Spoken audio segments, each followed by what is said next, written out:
Olá, amigos! Sejam todos bem-vindos para mais um podcast A Fortiori. Estou aqui junto com meu amigo, pastor Saul, e hoje, com patrocínio, claro, da Igreja Presbiteriana de Porto Canoa, nós estamos hoje recebendo com muita alegria alguém que a gente está querendo já chamar já há algum tempo, o meu amigo, pastor Iranildo. E essa roda de bate-papo hoje eu acho que vai ser muito interessante, porque ontem nós estivemos aí comemorando o Dia do Psicólogo. Então, pastor Iranildo, pastor Saul são psicólogos aí, e além disso são teólogos também.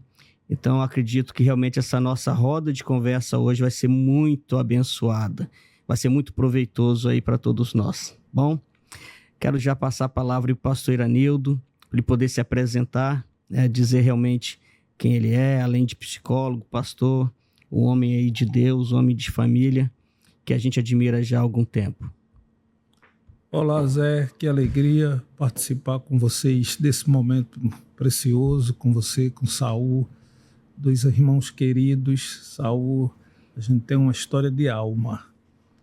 A gente se conhecia antes da gente se conhecer. Eu acho que a nossa alma já estava conectada desde antes da fundação do mundo, e aprove a Deus na história nos ligar. A gente tem vínculos afetivos preciosos. Zé, eu conheci por meio de amigos comuns que nós temos, e foi outro presente que Deus nos deu. Você já falou meu nome, eu sou Iranildo, eu sou pastor presbiteriano, formado no Seminário Presbiteriano do Norte, em Recife, já tenho alguns anos, sou psicólogo, tive o privilégio de fazer o curso de teologia e o curso de psicologia juntos. Vamos falar um pouco sobre isso durante a nossa conversa. Sou pernambucano, na verdade eu sou paraibano de nascimento. Sou pernambucano de vida, de passagem pelo Rio de Janeiro e há 20 anos no Espírito Santo. Então, eu trago comigo aí parte desse recorte do país. Graças a Deus estou aqui nesse tempo, fui bem acolhido aqui e vivo feliz aqui nas terras capixabas. E é pai de um capixaba? E sou pai de um capixaba que por muito tempo ele dizia assim: pai, você queria que eu nascesse em Pernambuco, né? E eu dizia: filho, eu queria muito que você fosse pernambucano. E aí ele dizia, agora ele não fala mais: pai, eu nasci no Espírito Santo, mas o meu sangue é pernambucano. Aí ele alegrava o coração do pai, né, Saul? Agora ele não fala mais isso.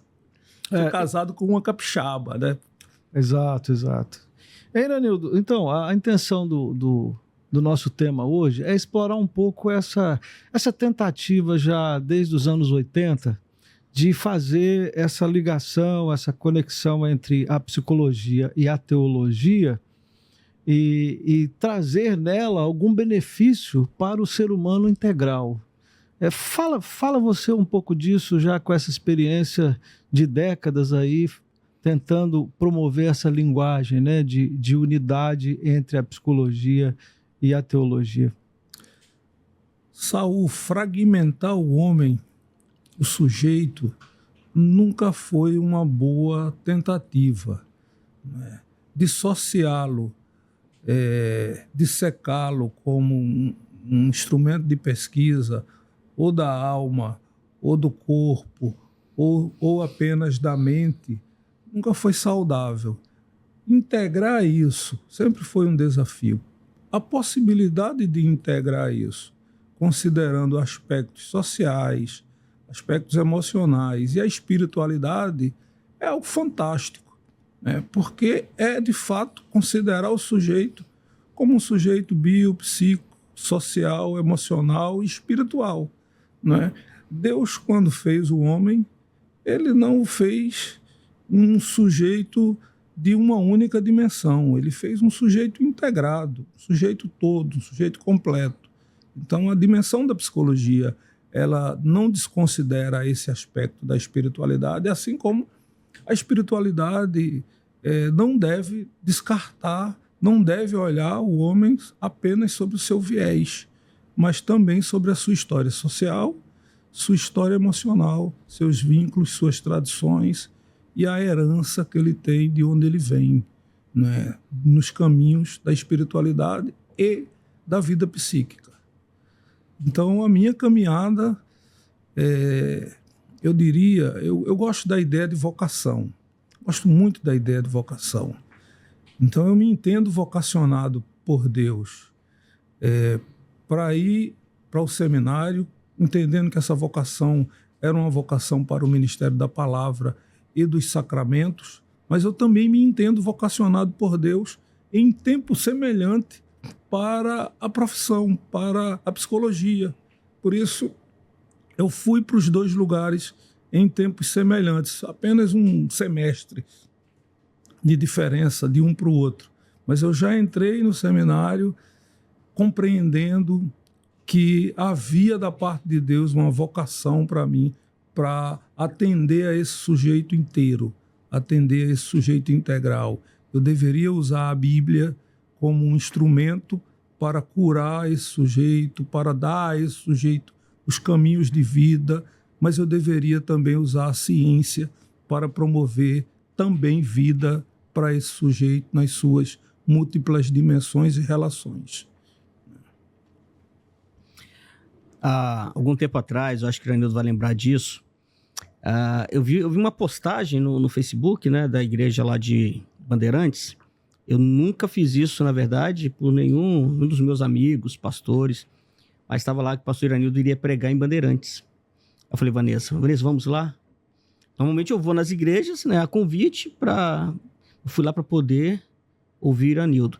Porque desde cedo, não sei se eu já te falei isso, desde cedo, assim, o que me encanta, e aí depois já vem a pergunta, é essa ligação que você consegue fazer entre o trabalho do psicólogo com o teólogo. Você consegue trazer, na verdade, para dentro do seu sermão, nos inserir. Consegue inserir, na verdade, as pessoas. Você não conta um acontecido do Velho Testamento que fica preso no Velho Testamento. Você consegue, com muita facilidade, trazer isso para a nossa realidade. Aí a pergunta, você acredita que o ser psicólogo te auxilia nisso aí, te auxiliou nisso aí? E se sim, os demais que não são psicólogos, o que eles deveriam fazer, quais ferramentas deveriam utilizar para poder também trazer o ouvinte para dentro do sermão, para inserir ele ali no contexto da pregação? Zé, o ser psicólogo, ele me aproximou muito do sujeito na sua história mais ampla de vida. O ser psicólogo tratou a minha escuta, né? Tratou a coisa da empatia. Uhum. O ser psicólogo potencializou elementos que eu já havia recebido de Deus como dádiva, né? Que é essa capacidade de estar presente, de ser presente, da escuta incondicional presente e também as ferramentas que a formação no curso de psicologia me deu, me proporcionou uma interpretação tanto do sujeito como da escritura, promovendo essa interação, né, do saber da escritura, de uma hermenêutica da escritura, uma hermenêutica social e uma hermenêutica do sujeito, de maneira que eu consiga juntar tudo e levar para o púlpito. Uhum. As duas coisas, elas parecem ser distintas, e são, mas elas não se contrapõem. O fato de eu ser teólogo e ser psicólogo, eu não transito em realidades que se opõem, eu transito em realidades que se encontram. E eu levo isso para o púlpito, porque eu entendo que isso servirá como benefício para abençoar o povo de Deus, para alimentar a igreja, para servir a igreja, para tratar a igreja. Como pastor, nós que somos vocacionados e o pregador do evangelho de um modo geral, ele tem o desafio também de levar cura às pessoas. Então essas ferramentas, elas são ferramentas de cura a serviço de Deus, para a glória de Deus, para o crescimento da igreja, né?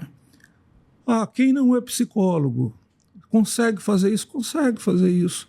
Mas a gente tem uma gama de literatura muito grande que dá hoje a quem deseja usar essas ferramentas a possibilidade de estudar, de compreender e de fazer também essa aplicação. É acessível a todos.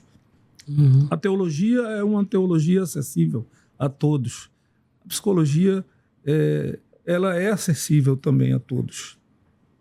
E até porque essa forma de enxergar a Bíblia pode fazer com que a gente humanize um pouco mais os personagens bíblicos, né? Tirando aquela ideia mais mítica dos personagens, tipo os super-heróis da Bíblia, né? Então, Davi que mata o Golias, mas é o mesmo Davi que passa por uma situação, um revés muito grande por ser humano, né?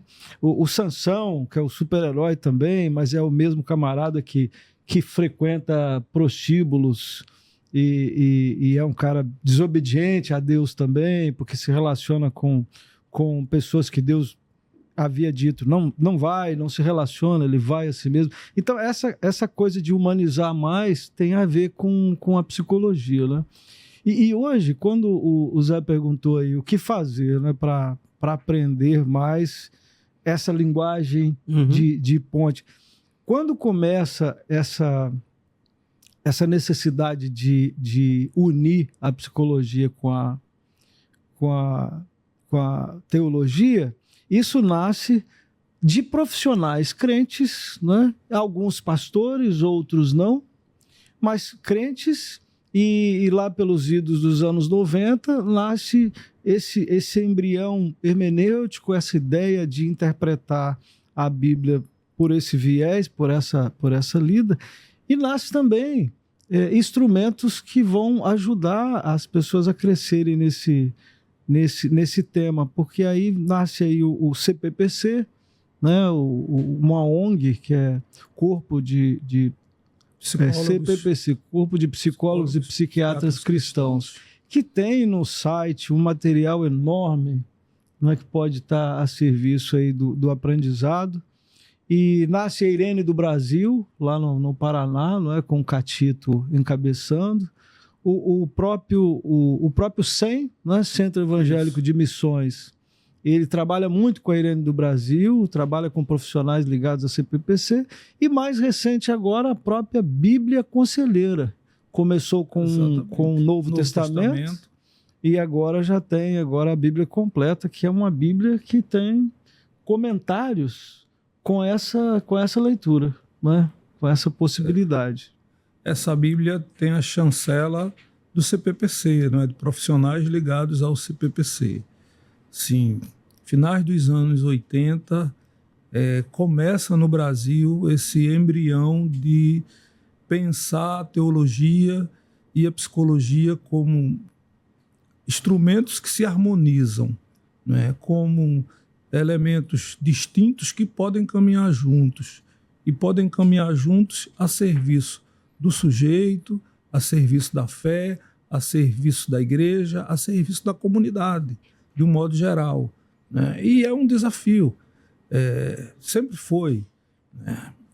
Eu diria que, por muito tempo, e acho que isso voltou hoje, a ideia de que a psicologia se opõe à teologia, e essa não é uma ideia verdadeira, essa é uma ideia enganosa, assim como a teologia não se opõe à psicologia, a psicologia não se opõe à teologia. Ambos estão a serviço do sujeito, né?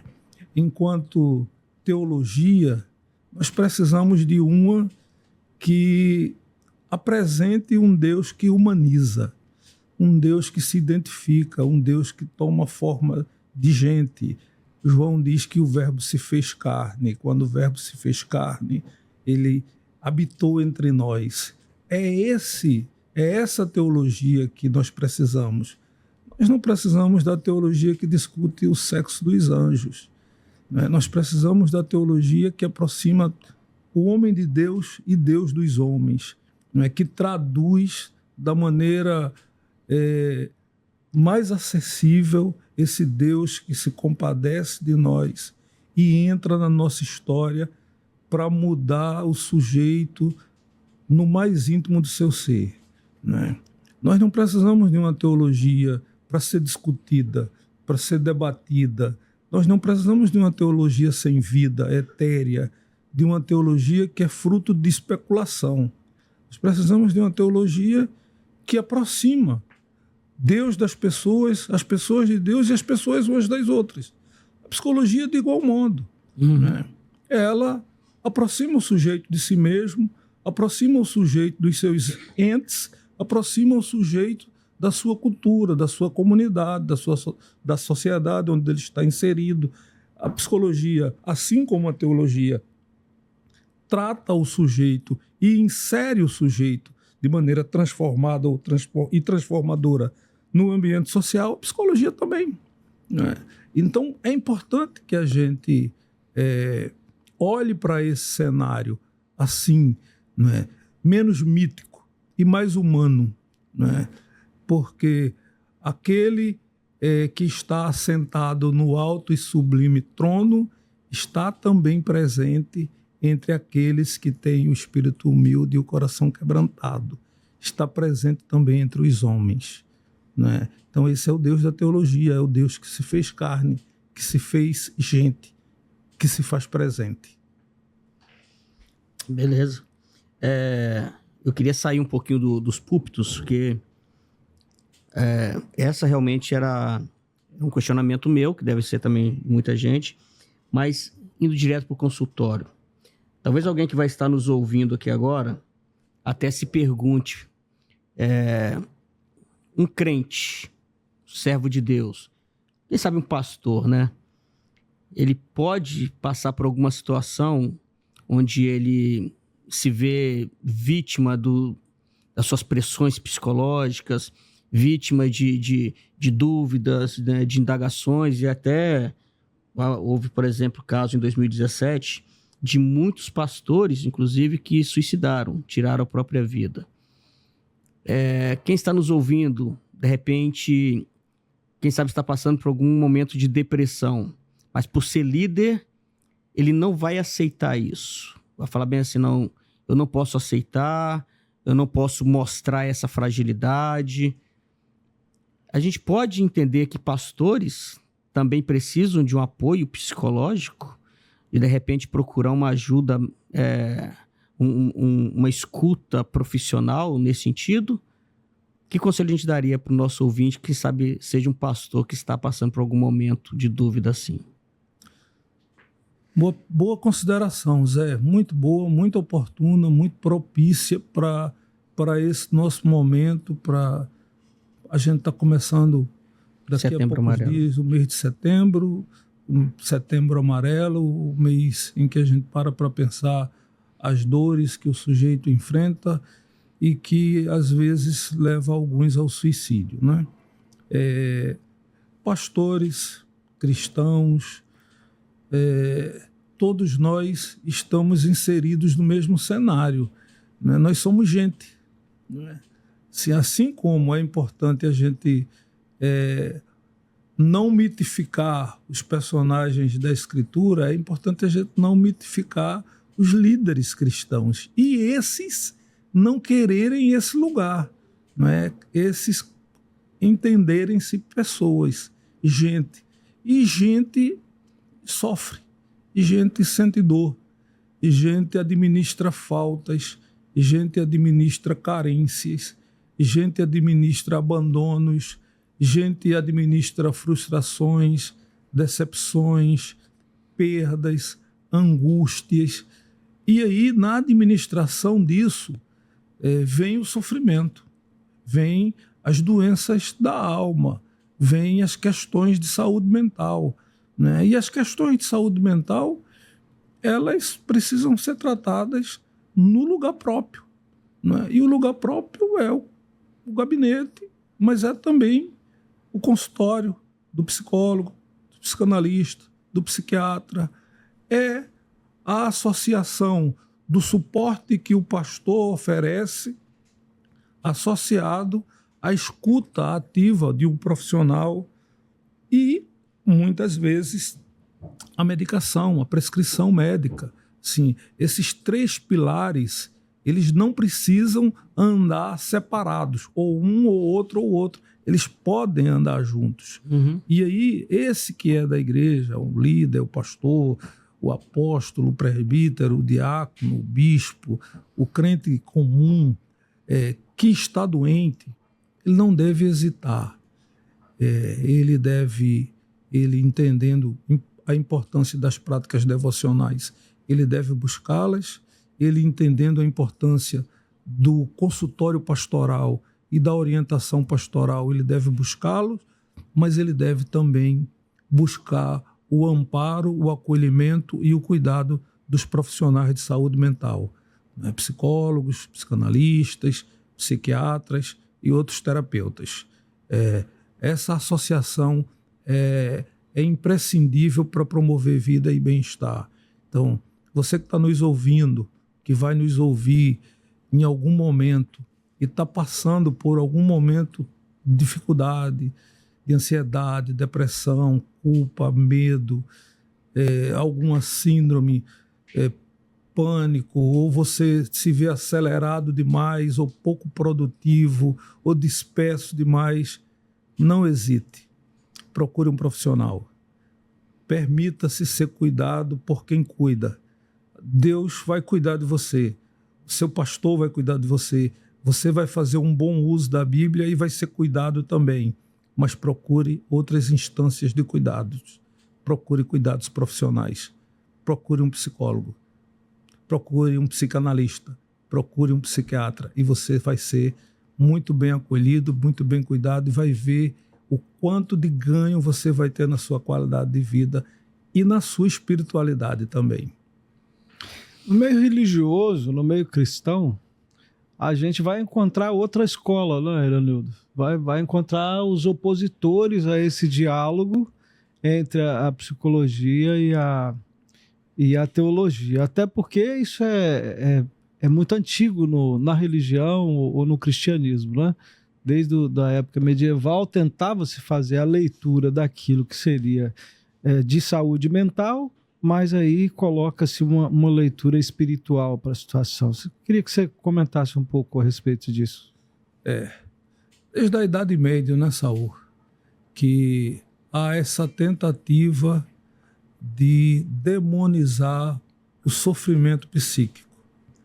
E na hora em que você considera o sofrimento psíquico como algo da ordem dos demônios, você restringe o tratamento disso à instância religiosa, né? Quando a instância religiosa não dá conta, você mantém a mesma linguagem religiosa, que é a linguagem que diz que o sujeito está opresso, dominado pelo pecado, e que só vencendo o pecado é que esse sujeito vai deixar de estar nesse lugar de opressão dos demônios. Essa condição de vencer o pecado é uma condição que foi dada apenas a Jesus, né? Então, o homem, ele vai militar contra. Como ele vai militar contra? Ele vai cometê-lo, ele vai buscar perdão, ele vai ter sofrimentos, ele vai ter lutas, e ele vai ter outros sofrimentos e outras lutas que não passam por essa dimensão religiosa, que não passa pelos demônios, que não passa pelos espíritos. E aí você vai demonizar aquilo que não é demônio. Você vai espiritualizar onde não há uma questão espiritual. E você vai impor um outro sofrimento. Você vai impor uma outra dor a esse sujeito, né? Que é a dor de não sentir-se acolhido quando ele busca acolhimento por Deus.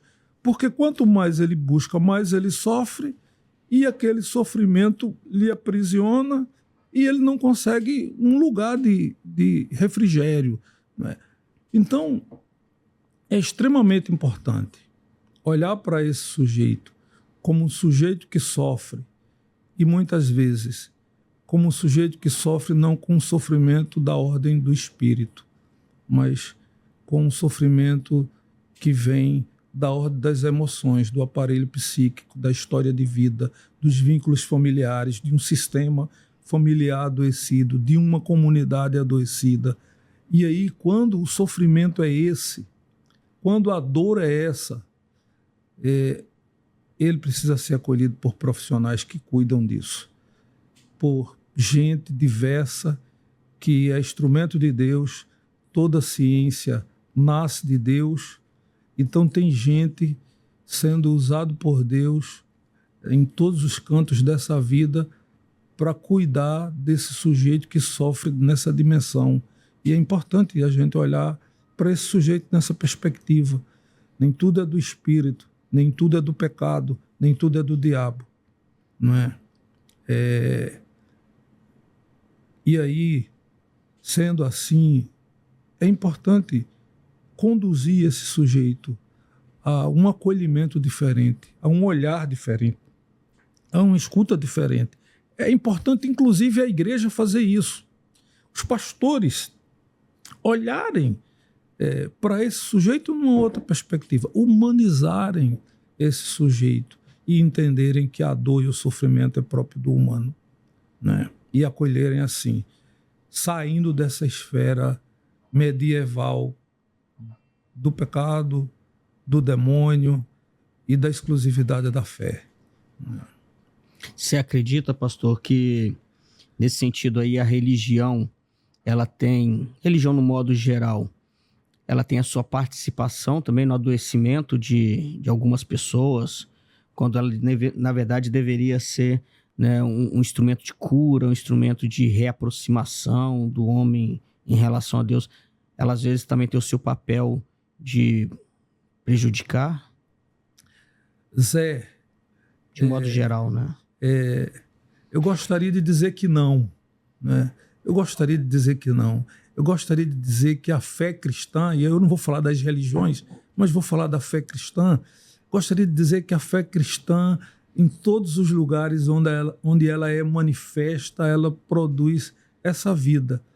Mas, infelizmente, não é assim, né? A fé cristã ela é manipulada de diferentes maneiras e, nessa manipulação multiforme, ela promove doenças. Ela promove neuroses, ela promove sofrimento, ela promove dor, né? Ela aleja, ela aliena, ela gera medo, ela, em lugar de aproximar as pessoas de Deus, ela gera nas pessoas a imagem de um Deus cruel, punitivo, e gera nas pessoas uma relação de medo. E o Deus que se manifesta em Jesus dizendo: venham a mim vocês que estão sofrendo, com fardo pesado, sobrecarregado. Ele não é apresentado, e ele é apresentado como um Deus punitivo, um Deus que está vigiando, um Deus que está vendo você cometer erros e vai te punir, né? E isso promove doenças. Então, sim, a vivência religiosa, por vezes, ela é adoecedora. Por vezes, a reunião comunitária, ela é adoecedora. Ao invés dela ser um lugar de cura, ela é um lugar de promoção de doença coletiva, de neurose coletiva. Mas o Evangelho de Jesus, o Filho de Deus, que diz que veio para nos dar vida e vida em abundância, ele está aí, né? E ele promove vida. E também em outros muitos lugares ele está promovendo vida, né? E quando o Evangelho é bem interpretado, bem apresentado, numa hermenêutica coerente, entendendo o homem, a sociedade, os textos sendo bem apresentados e interpretados, a vida de Deus se manifesta na vida das pessoas. Então, pensando que existe também esse lado positivo da religião, da espiritualidade, e eu estava lembrando de como foi importante a fé durante a pandemia, né? Se tornou comum entre os cristãos afirmarem: Deus está no comando, Então, o que me fazia na época pensar que era uma forma de resgatar esperança frente ao desespero, não é? A falta, era como se perdêssemos o controle naquele momento, né?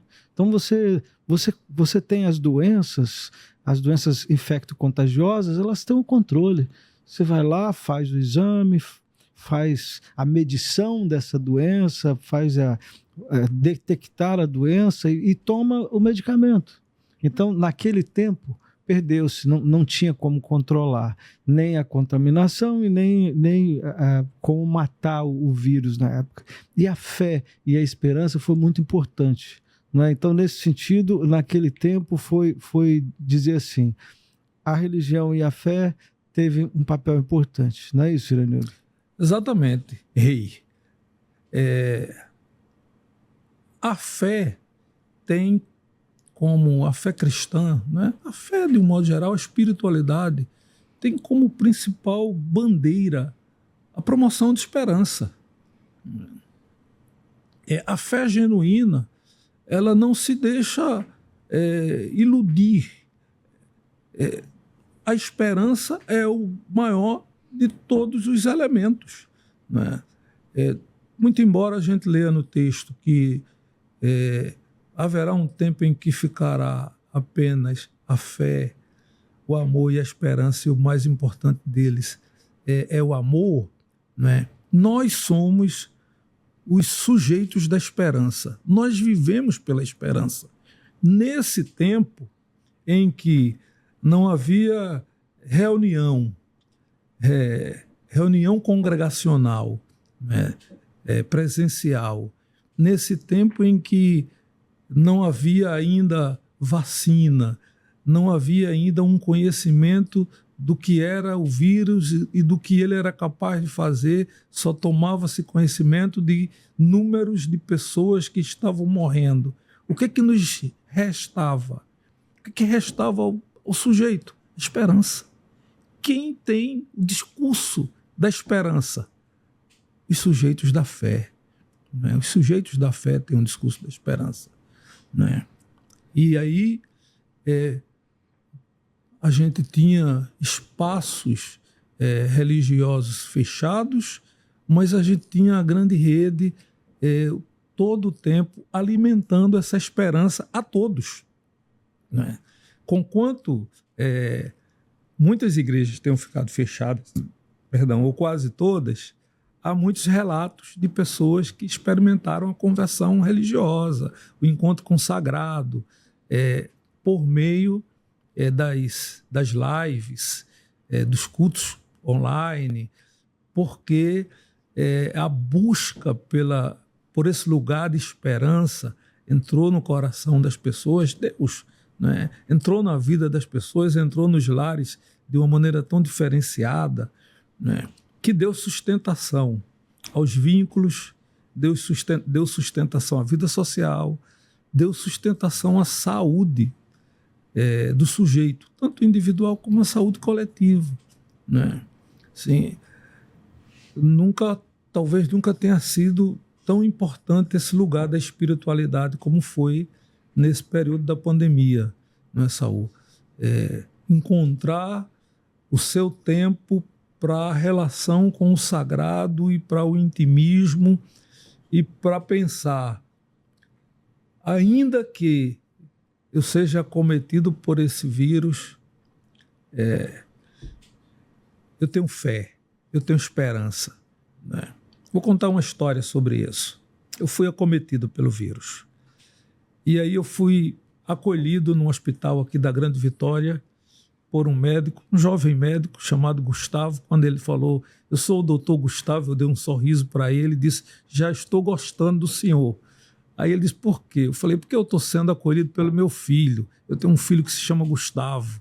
Então é como se eu estivesse sendo acolhido por ele. Muito bom.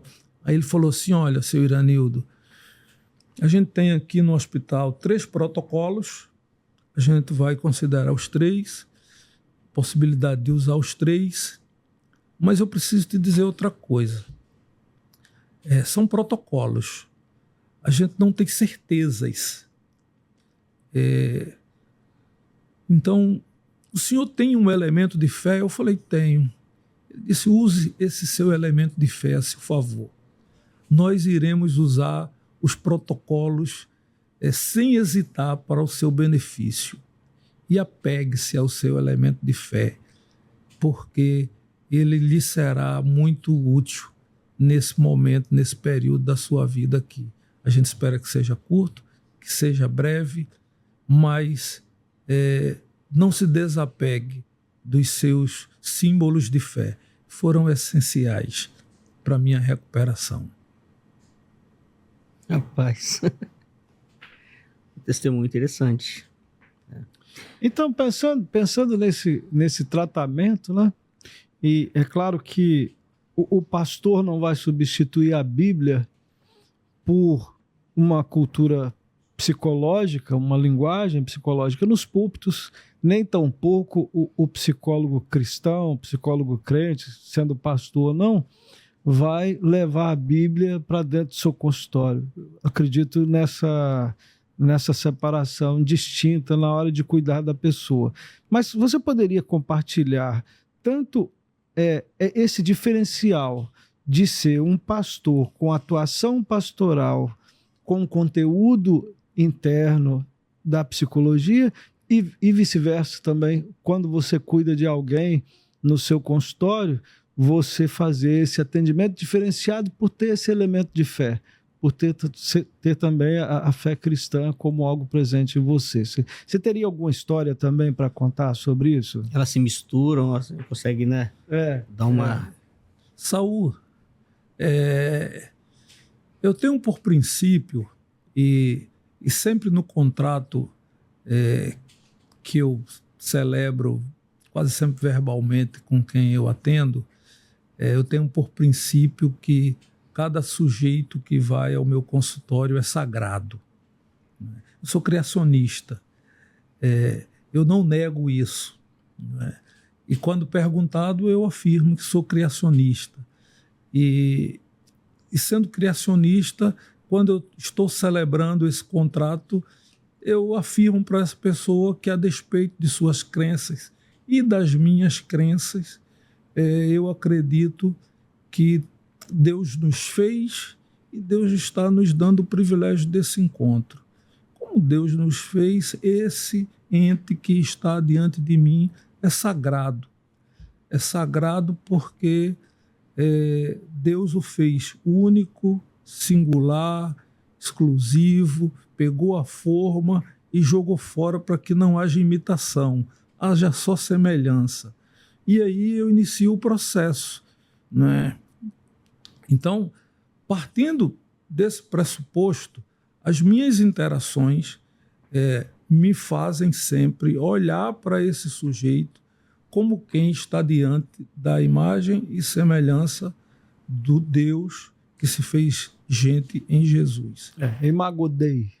Exatamente, Saul. Às vezes,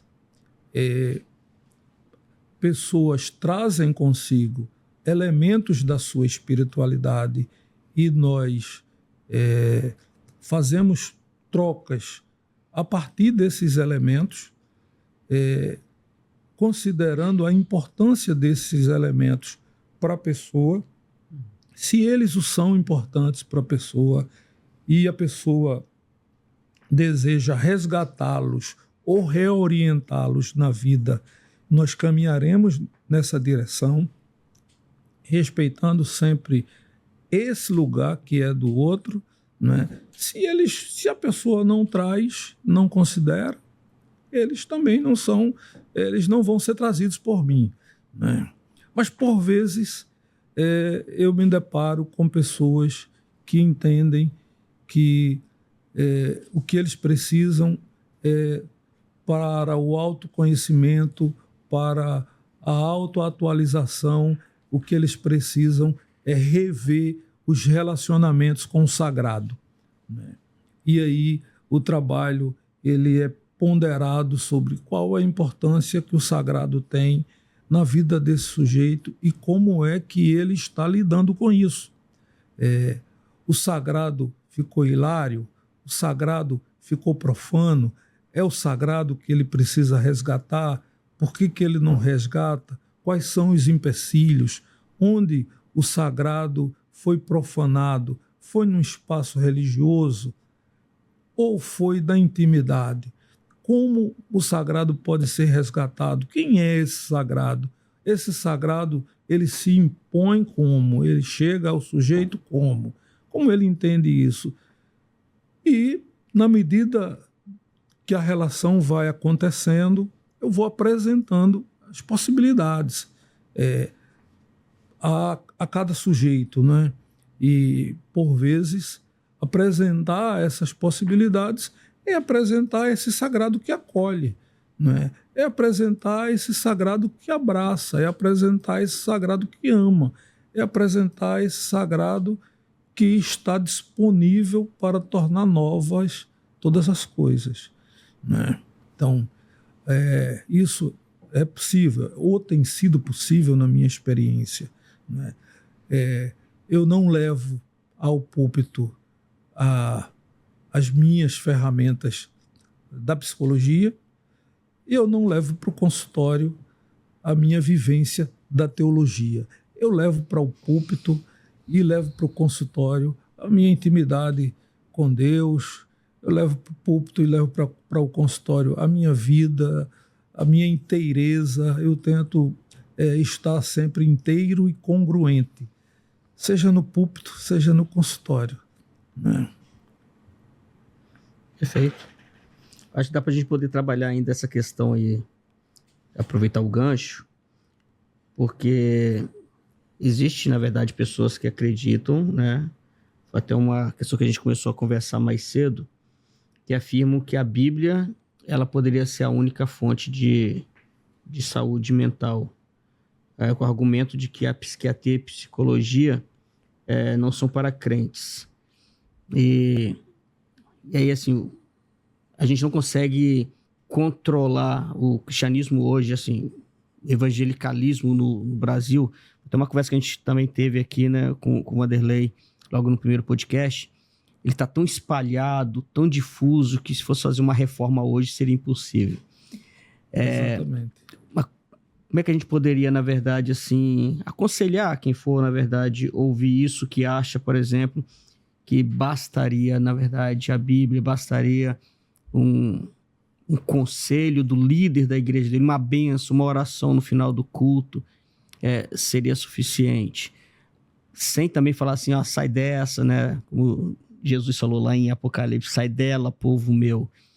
Como aconselhar aqueles que estão perdidos. E aí, aproveitando também o gancho, é nessa aí que muitos líderes também estão se afundando, porque nas suas igrejas eles não podem mostrar fragilidade. Eles estão inseridos num contexto onde, se eles se mostram fracos, acham que vai derrubar toda a igreja. O que vão falar de mim? O que vão pensar de mim? Você teria uma palavra para as pessoas nesse sentido? Que acham assim, não, a Bíblia basta, ou uma oração no final do culto basta? É interessante esse negócio de uma oração basta. É também buscar a religião como algo mágico, né?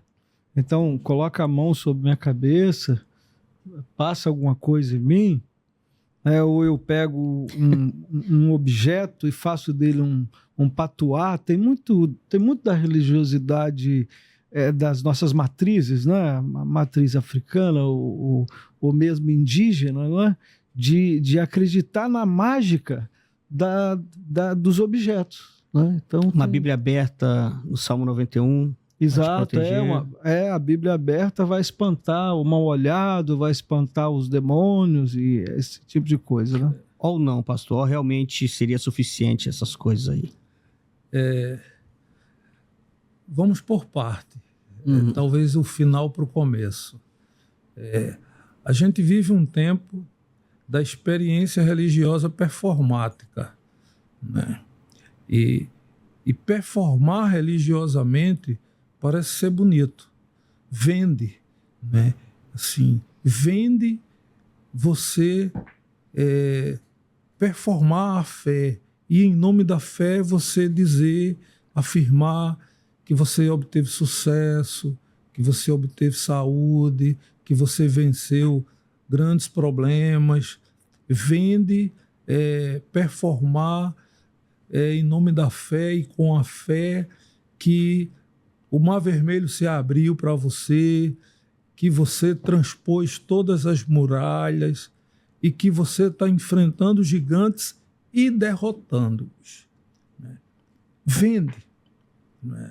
Está se mostrando comercialmente viável no Brasil hoje. Né? E aí, isso se contrapõe à fragilidade humana. Né? Esses que acreditam nisso, ou não acreditam, mas vendem isso muito bem, eles de fato não podem mostrar-se frágeis. Porque na hora que eles mostrarem-se frágeis, limitados, alguém vai questionar, ou todo o seu rebanho vai questionar a sua fé triunfante. Né? Então, esse evangelho triunfalista, ele não é saudável, ele não é bíblico, ele não é cristão, mas ele está sendo anunciado. Não é? Esse evangelho triunfalista, ele, por vezes, é anunciado como suficiente. Né? E aí ele faz com que as pessoas vá à frente, sejam tocados por essa pessoa que está triunfando na fé, por essa pessoa que está rompendo as barreiras, que está vencendo todos os gigantes, parece ter uma força sobrenatural diferenciada. Né? E aí essa pessoa, ela, na hora de enfrentar as suas lutas, as suas perdas, os seus dilemas, ela vai fazer isso de maneira privada, ela vai fazer isso de maneira escondida, porque ela precisa manter a imagem, como se a imagem fosse tudo. Né? Esse é um recorte que não é saudável. Né? A segunda parte, os elementos simbólicos da religião, eles são importantes. A confissão auricular para o católico, com o sacerdote que leva a sério a confissão auricular, é extremamente importante. Confessar os vossos pecados uns aos outros para que sejais curados. Né? Então, a confissão auricular, a conversa com o irmão que sabe ouvir, guardar em secreto e ora pelo outro, ela é extremamente saudável e instrumento de cura. A oração, né? Não fosse importante, Jesus não teria dito, olha, vai para o teu quarto, ora ao teu pai em secreto, e o teu pai que está contigo no quarto, naquela reunião secreta, te escuta e te atenderá. Né? A oração, ela é importante. Medite as Escrituras, é extremamente importante. Deixe as Escrituras falar com você. Aproxime-se das Escrituras, não com um livro de hermenêutica para interpretá-la, mas aproxime-se das Escrituras como quem está querendo ser interpretado por ela. Deixe Deus falar com você livremente. Isso cura a vida das pessoas.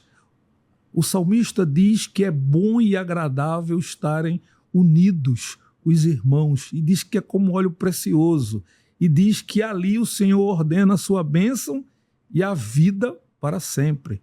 Então esses elementos, eles são importantes à vida do sujeito. Eles promovem cura e promovem vida, mas eles não excluem a doença e a necessidade de tratamento. Não é? Então, não obstante o uso da Escritura ser importante, não obstante a oração ser importante, ir à frente, fazer esse movimento, tudo isso ser muito importante, há também, em muitos cenários, a necessidade de que se busque o amparo profissional, o acolhimento profissional. E agem de maneira duvidosa aqueles que dizem que não precisa e que só a Escritura basta. Assim como age de maneira duvidosa o o profissional que diz que não, você só precisa ser acolhido aqui, afaste-se da fé, afaste-se da igreja, eles só querem te manipular, só querem o teu dinheiro. Assim, nesses dois lugares, aqueles que vão devem olhar com muita atenção, com muito critério e, quem sabe, afastar-se. E aí, assim, a gente está chegando ao final da nossa entrevista, do nosso tempo aqui de bate-papo, como foi dito, né? Satisfatoriamente atingindo nossos objetivos, que foi tratar hoje desse tema, né? de linguagem, de troca de saberes. E assim a Fortiori Cast, que propõe a ouvir a ciência com essa proposta dialógica, né? De saber e de trazer algo que possa redundar, que possa resultar numa teologia saudável, que vá ao encontro do sofrimento humano, da linguagem humana, do desejo de se viver melhor aqui na Terra. Eu agradeço a todos vocês que estão aí. Talvez eu tenha falado com as pessoas que, de repente, não dá para ouvir 1 hora de vídeo, 40, 50 minutos de vídeo, mas vocês podem fazer um seriado das nossas entrevistas, né? Faz aí 10 minutos, faz vários episódios de 10 minutos. Isso, a gente está fazendo desde o nosso último podcast. Entrevista, né? Vamos, na verdade, estar ainda providenciando do primeiro, tá? Não foi esquecido, o Vanderlei, mas está aqui. Ô, Barbosa, com a assinatura do artista. Presente, hein, rapaz? Muitíssimo obrigado. Espero que vá para o quadro lá. Esse sou eu. Esse vai não só para o quadro. Esse vai para o quadro e vai para o consultório. Tá? Esse vai para o quadro e vai para o consultório. Já hoje eu passarei em algum lugar em Vila Velha para mandar emoldurar e vou colocar lá no consultório. Esse sou eu. Muitíssimo obrigado. Nós que agradecemos, Iranildo, pelo seu tempo, sua disposição em estar conosco. Deus abençoe a todos. Fiquem com Deus. Um abraço.